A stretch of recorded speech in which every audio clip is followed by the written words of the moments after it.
Welcome to the Parenting with Impact podcast with your hosts Elaine Taylor-Klaus and Diane Dempster, co-creators of ImpactParents.com, an online community, award-winning blog, and service organization helping parents all over the world to raise complex kids become capable, independent adults.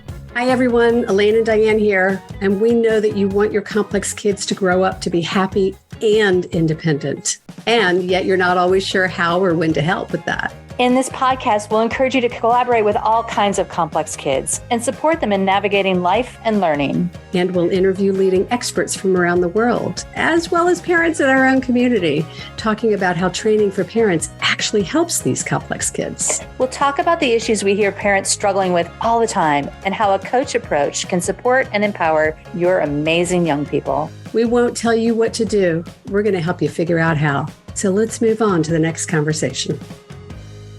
Welcome back, everybody, to another stimulating conversation in the Parenting with Impact podcast. Elaine and Diane here today, and we've got a really cool conversation we want to have with you. We do, but like you said, stimulating, and I suddenly realized I'm kind of tired today. So I'm going to get my energy up. But yeah, but you love talking about control, man. Oh, I do.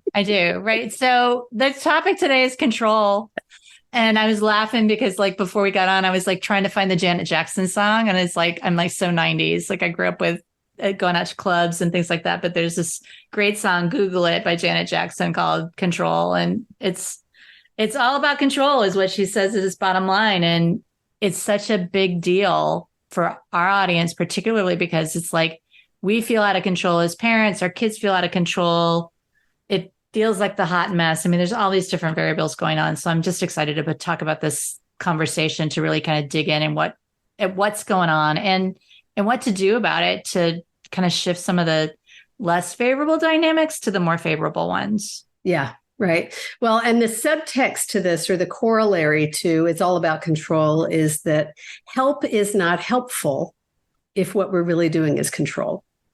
And so, there's understanding control, which is kind of, I think, the first part of what we'll talk about. And then there is ways in which we think we're helping and we're actually controlling, which is probably the second thing we'll talk about. Well, yeah. I mean, there's this whole thing. We were doing the webinar today and we were talking about positivity and about the research and how it shows that it's only counts as positivity if the kid feels that it's positive, right? It's just it's not our perspective of whether it's positive or not. It's really about the person that's receiving that determines the success of the positivity, right? So it's the same sort of thing here.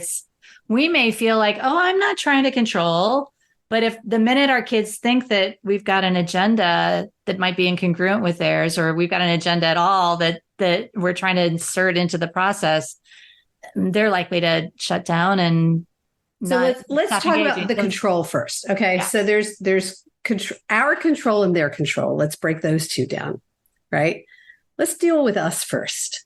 Yeah. We human parents and grandparents and professionals who want outcomes for our kids, right? Well, there's what we want, right? Our goals, our aspirations, or our desire to help our kids get what they say they want, their goals and their aspirations. And what tends to happen with most of us is that we don't approach it from a place of what's ours to own. I think about there's the Stephen Covey circle of influence versus circle of control. Concern. Yeah. Well, I guess it's technically circle of concern, but I think about it as circle of control. But it's this sort of what's really ours to do and what's not. And one of the important pieces is the minute we go into control, it's oh, wow, I got to make this happen. I got to make that happen. It's probably a great indication that we're dysregulated in this situation because control is one of the core coping mechanisms, right? So if I'm feeling off balance, if I'm scared, I'm anxious, I'm frustrated, I'm overwhelmed, any of those emotional things, that little judge in our head goes, okay, wait, you got to be in charge. You got to take over. But before that, so you're already getting to the action that leads to the problems. So let's pull back before that. Right. Yep. What's really happening when we have complex kids, and I don't care if you have little kids, medium-sized kids, older kids, or young adults, right? Whatever age, what's really happening is we want outcomes for them. We want them to be successful. We want them to, tie their shoes, turn in their homework, graduate from high school, go to college, whatever it is, right? Whatever it is. Get a good job. We want for them. And the way we think and that we need to help them be successful ends up, we've talked about this in another episode, wanting from them. It's like we want them to perform a certain way, to do something, to achieve something. There are outcomes we're looking for. And what we think we're trying to do is set them up for success with those outcomes, but we're often really actually kind of attached to the outcomes. We're attached to how it has to be, or it has to look a certain way, or they have to go to a certain kind of school or do a certain kind of activity after school. And we see the path forward for them how we see it. And so then we start trying to make that happen because that's what we think is good for them.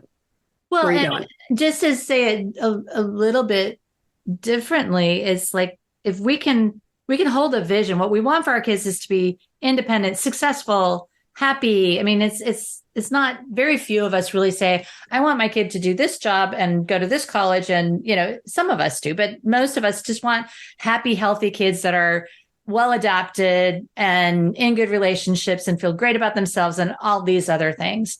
Right. And we want them to be successful in life, whatever that is. Right. Whatever success means. And then again, there's this sort of whatever success means. The minute we define that, the minute we say, this is how it has to happen, this is what success looks like, this is what it's like, this sort of, we end up in a box instead of saying, okay, wait, we want our kids to be successful. I bet all of us could name people, adults in our lives that we would consider successful, that are on completely different paths from one another, right? There's not a definition of success. There's not a definition of success, and there's no one path to success. And a lot of times we're trying to be kind and nice and try to shortcut it for our kids because our path to success went this way. And so it's one path to success, but it gets us tripped up because we feel like it has to be this way instead of just focusing on what we really ultimately want, which is the end point and not the how do you get there.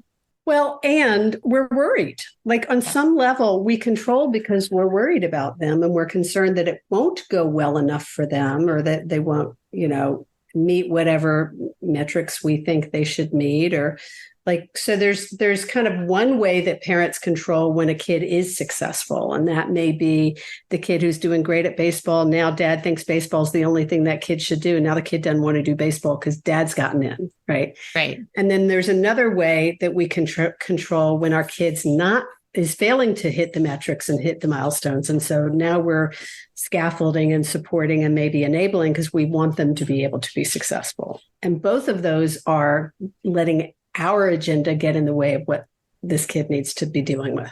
Which is where you started, which is like the first place to look in this is us, right? If you're trying to control, or if you notice yourself, I got to be in the forefront, right? We want to be leaders in our families, but if we're leading from a place of you must do it this way or follow me and I know the right way. I mean, we've all had bosses, a lot of us have had bosses that were like that. It's just sort of, it's not really that much fun to be in a leadership environment where the person in charge is saying, this is the way you have to do it. Yeah. And so if we create that same kind of environment for our kids, we're not creating ultimately what we want, which is the environment of trust and relationship and collaboration and independence. I mean, all those sorts of things that we're looking for because we're so hanging on so tightly. And again, the first step is to really look at what is it that's causing me to hold on so tightly? Am I scared about my kid's future? Am I worried that I've screwed up somehow and I got to make it right? Am I overwhelmed? And so I'm kind of over micromanaging because I don't know what else to do because I can't deal. I mean, there's all these different pieces that happen to us that lead us into a space where we're trying to pounce. I love it. Right. Yeah. Am I frustrated because I can see the path so clearly? Why can't they just? Mm-hmm. Right. There's a lot of ways. And it's interesting in coaching, when you go through coaching training, you learn about the notion of attachment to outcome. Mm. And what we're really talking about is, as parents, it's hard not to be fiercely attached to the outcome of our kids' success because, this is their life and we want them to be successful. But I think we confuse or conflate success with success looking a certain way. Right. Which is what we were talking about earlier. And when you have complex kids, success, what turns out to be successful for them may not be, actually, this is probably true of all parents of all kids, may not be what you thought it was going to look like when you first started parenting that child, whatever. Yeah, no, I think that probably is true for all parents of all kids, regardless of, right? The thing that's coming up as you're talking, Elaine, is I'm going back to the episode we did on the 4 roles of the parent, the director, the collaborator, the supporter, and the champion. And we can link to that in the show notes. Yeah. But I was thinking about the fact that it's like, okay, when we're in director mode, which is like full on control, and then our kid says, hey, mom, dad, back off.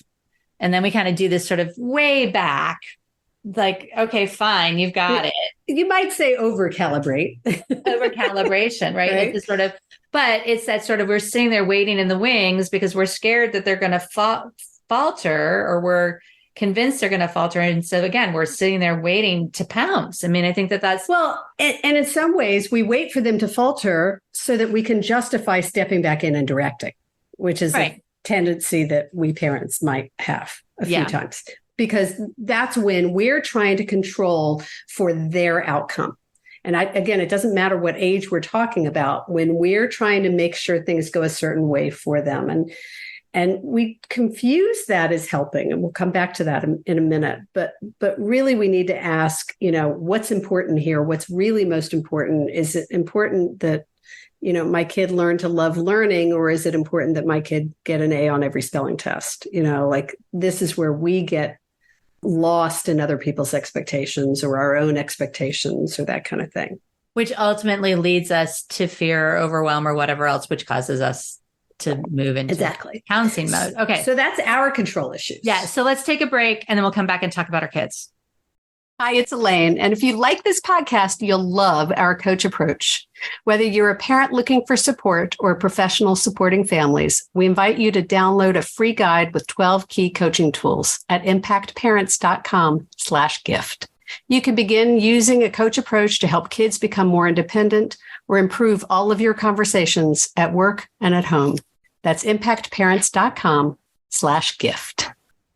Okay, so we're back and we're talking about control.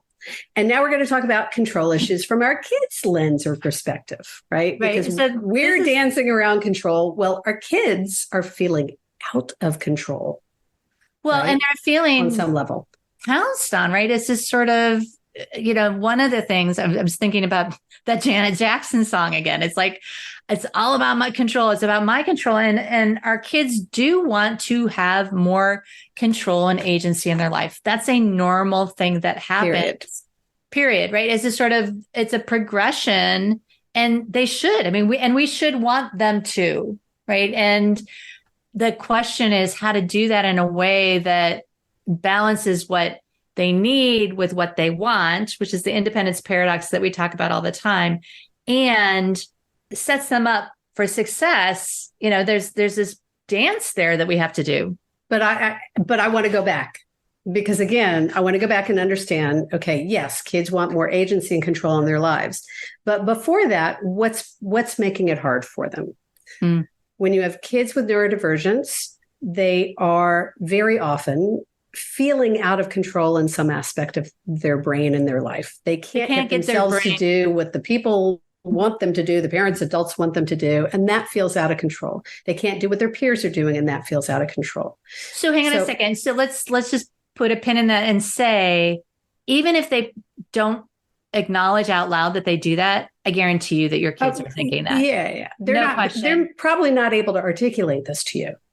But we can assume if you've got a kid with neurodivergence, there's some areas in which things feel overwhelming or out of control or scary for them, right? So that's one thing that's going on for them. And they want to be able to be in control, and they don't feel the capacity, and they don't know how to get there, and they're afraid they can't get there. Then there's this other layer of disappointing you and the other adults in their lives because they're not achieving those milestones where they feel like they should. So there's lots of shoulds. Yeah. Right? Well, which ties into the fact that, both of those scenarios you described, would cause a kid to be dysregulated, right? And so if a kid gets dysregulated or overwhelmed, whether it's pressure from mom and dad or disappointment because they aren't doing what they want to be doing or that they think they're supposed to be doing, you've got a dysregulated, overwhelmed kid. They're going to go into their coping mechanism, which might be, okay, they're going to be like, I got to do this, stay out of this. This is mine to do. I got to take care of this. So they may be control, or which often happens is that they may go to avoidance. Mm-hmm. So you've got a kid who's avoiding their reality. And then the parent steps in because the parent's got control as their coping mechanism. And mom's chasing the kid around or dad's chasing the kid around going, come on, you got to get this done. And he's like, no, I'm fine. I'm fine. And it's just sort of, you're both in your coping mechanisms instead of, okay, wait, let's figure out what's really going on here and figure out how to balance ownership rather than fighting for control. And I love this shift, right? It's this sort of, if we shift from who's in control to how are we balancing ownership? How are we inspiring ownership? Does that feel different to you, Elaine? Yeah. I mean, I feel like that's what we talk about when we get into that space of buy-in and moving from collaboration to support. We move into support when our kids take ownership. Mm-hmm. And when they step into ownership, we shift out of sharing the agenda to supporting them in their agenda, which, by the way, could be really hard if you don't actually agree with their agenda, but we still want to find ways to support them and what's important to them if they're taking agency and leadership in a way that's obviously safe or healthy. You know, there are exceptions to every rule. But what's really striking me, again, I want to be careful not to go to solution before we really understand the problem. And the challenge is that you've got kids who want control, who feel out of control, who want a sense of agency, who are either going on the offensive or going on the defensive with their parents, typically. If they're going on the offensive, you get combative, oppositional, some of that lovely language.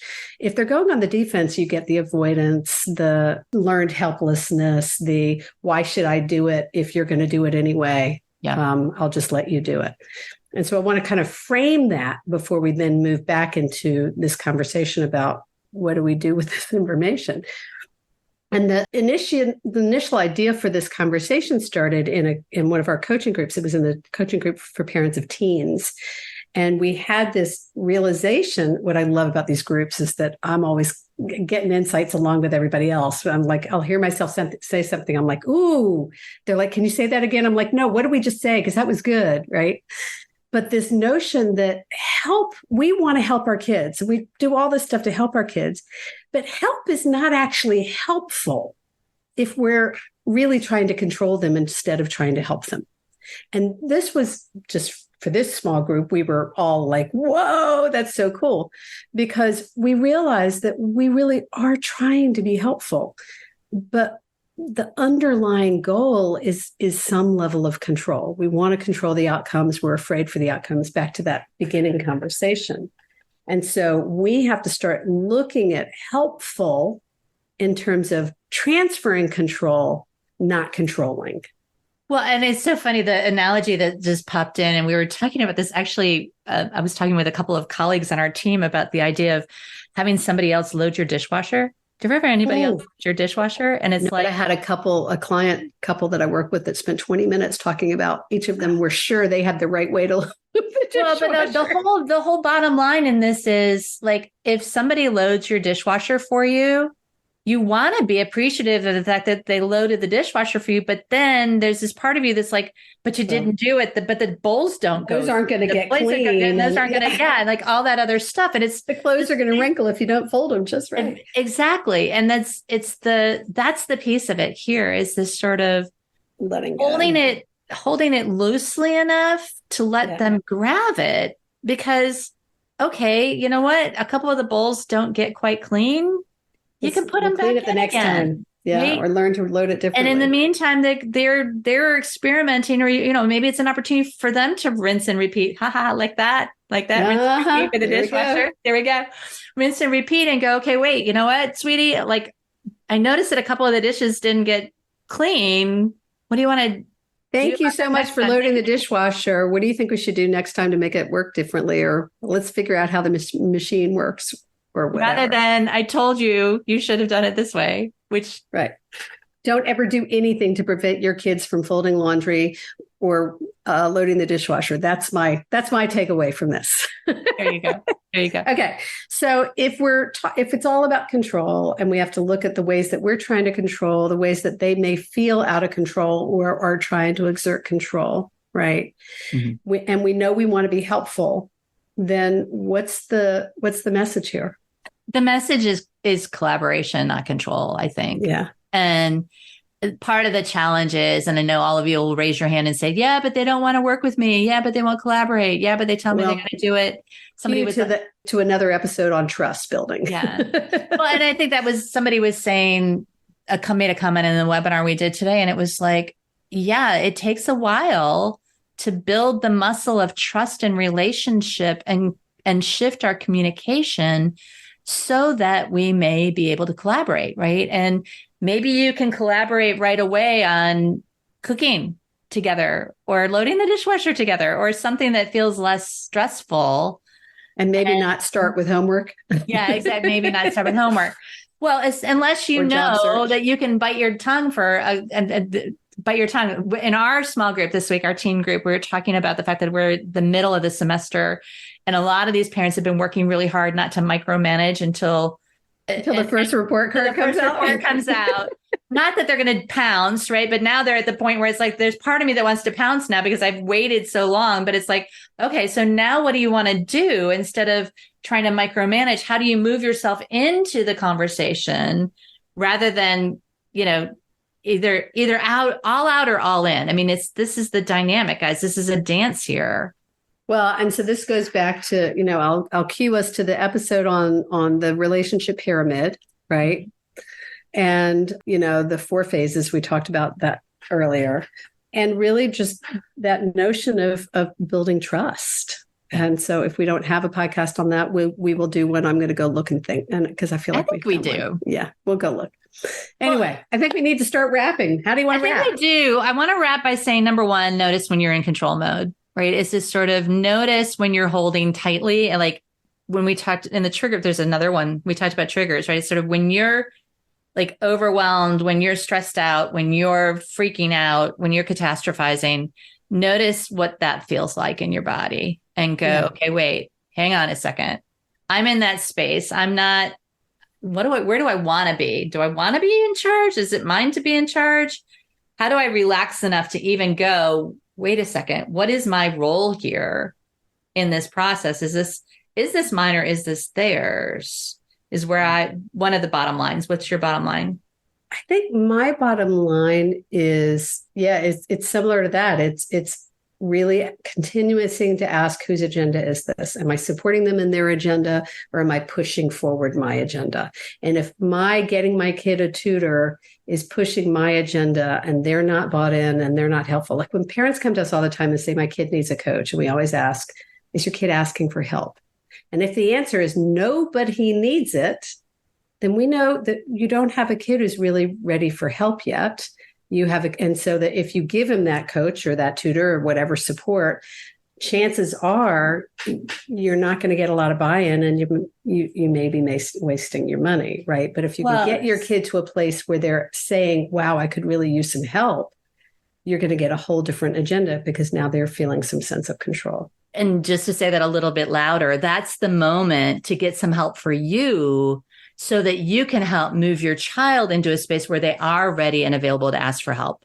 Yeah, for sure. Right. Because this is your work, is to create. I was just teaching a group on communication today and to parents of young adults. And the conversation was about, this is our work. It's not easy to stay out of owning our agenda so that we can support them in theirs if it's not going at the pace we think it needs to go. And that's our job, y'all. Yeah. That's our job. And that's what so join us, let us help you. If you see that that's your job and you want to get on board, come play with us. Cause that's where the magic happens. Awesome. All right. So wrapping up. What did you take away from this conversation? Everybody take a minute and write down an insight, an aha, something you want to do differently when you go back and talk to your kid tonight. What do you want? What's important for you to keep in mind about control? And as always, thanks for tuning in. Thanks for listening. Thanks for doing what you're doing for yourself and for your kids. You make an enormous difference. And thanks for being part of our community. Take care, everybody. See you next time. You've been listening to the Parenting with Impact podcast with Elaine and Diane. For more information on the Impact Parents community or to join Sanity School for Parents, please visit impactparents.com. If you like what you've heard, please share this podcast with friends who need similar guidance and subscribe wherever you listen to podcasts. For the essentials of Elaine and Diane's coach approach to parenting, download a free tip sheet at impactparents.com/podcast. Behavior therapy training for parents is actually recommended as a first-line treatment for complex kids. For information about Sanity School, our training program for parents or teachers, which has helped thousands of families around the globe, visit impactparents.com/sanityschool.